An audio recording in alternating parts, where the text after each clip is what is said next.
Asia cup 2025ರ group A ಪಂದ್ಯದಲ್ಲಿ ಪಾಕಿಸ್ತಾನ ತಂಡವು Oman ತಂಡವನ್ನು 93 ರನ್ಗಳಿಂದ ಸೋಲಿಸಿತ್ತು. ಈ ಪಂದ್ಯದಲ್ಲಿ ಪಾಕಿಸ್ತಾನ ತಂಡವು ಮೊದಲು ಬ್ಯಾಟಿಂಗ್ ಮಾಡಿ 160 ರನ್ಗಳನ್ನು ಗಳಿಸಿದರೆ ಇದಕ್ಕೆ ಪ್ರತಿಯಾಗಿ ಇಡೀ ಒಮನ್ ತಂಡವು ಕೇವಲ 67 ರನ್ಗಳಿಗೆ ಆಲ್ಔಟ್ ಆಗಿತ್ತು.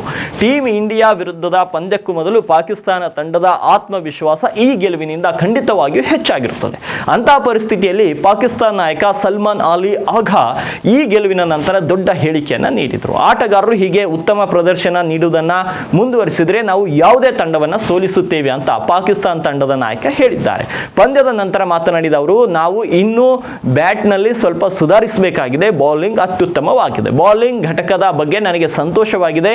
ನಮ್ಮಲ್ಲಿ 3 ಸ್ಪಿನ್ನರ್ಗಳಿದ್ದಾರೆ ಮತ್ತು ಅವರೆಲ್ಲರೂ ವಿಭಿನ್ನ ಬೌಲಿಂಗ್ ಮಾಡುತ್ತಾರೆ ಅಂತ ಹೇಳ್ತಾರೆ. ನಮ್ಮಲ್ಲಿ 4-5 ಉತ್ತಮ ಆಯ್ಕೆಗಳಿವೆ. ಈ ಆಯ್ಕೆಗಳು ನಾವು ದುಬೈ ಮತ್ತು ಅಬುಧಾಬಿಯಲ್ಲಿ ಆಡುವಾಗ ಬೇಕಾಗುತ್ತದೆ. ನಾವು ಆರಂಭದಿಂದಲೇ 180 ರನ್ ಗಳಿಸಬೇಕಿತ್ತು. ಆದರೆ ಕ್ರಿಕೆಟ್ ನಾವು ಅಂದುಕೊಂಡಂತೆ ಸಾಗುವುದಿಲ್ಲ. ನಾವು ನಿಜವಾಗಿಯೂ ಕೂಡ ಉತ್ತಮ ಕ್ರಿಕೆಟ್ ಆಡುತ್ತಿದ್ದೇವೆ. ನಾವು ತ್ರಿಕೋನ ಸರಣಿಯನ್ನು ಗೆದ್ದಿದ್ದೇವೆ ಮತ್ತು ಇಂದಿನ ಪಂದ್ಯದಲ್ಲಿಯೂ ಕೂಡ ಸುಲಭವಾಗಿ ಗೆದ್ದಿದ್ದೇವೆ. ನಾವು ದೀರ್ಘಕಾಲದವರೆಗೆ ನಮ್ಮ ಯೋಜನೆಗಳನ್ನು ಕಾರ್ಯಗತಗೊಳಿಸುತ್ತಿದ್ದರೆ ಮುಂದೆ ಯಾವುದೇ ತಂಡವನ್ನು ಸೋಲಿಸಬಹುದು ಎಂಬುದು ಪಾಕ್ ನಾಯಕನ ಮಾತಾಗಿತ್ತು. ಹಾಗಾಗಿ ಮುಂಬರುವಂತಹ ಭಾರತ ಮತ್ತು ಪಾಕ್ ನಡುವಿನ ಪಂದ್ಯದ ಹಿತದೃಷ್ಟಿಯಿಂದ ಈ ಒಂದು ಹೇಳಿಕೆ ಈಗ ಸಾಕಷ್ಟು ಚರ್ಚೆಗೆ ಗ್ರಾಸವಾಗಿದೆ. ಮುಂಬರುವಂತಹ ಪಂದ್ಯದಲ್ಲಿ ಭಾರತ ಮತ್ತು ಪಾಕಿಸ್ತಾನ ತಂಡ ಮುಖಾಮುಖಿಯಾಗಲಿದ್ದು ಯಾವ ತಂಡ ಎಷ್ಟು ಸ್ಕೋರ್ ಮಾಡುತ್ತೆ ನಿಮ್ಮ ಅಭಿಪ್ರಾಯವನ್ನು ಕಮೆಂಟ್ ಬಾಕ್ಸ್ ನಲ್ಲಿ ಕಮೆಂಟ್ ಮಾಡಿ ತಿಳಿಸಿ.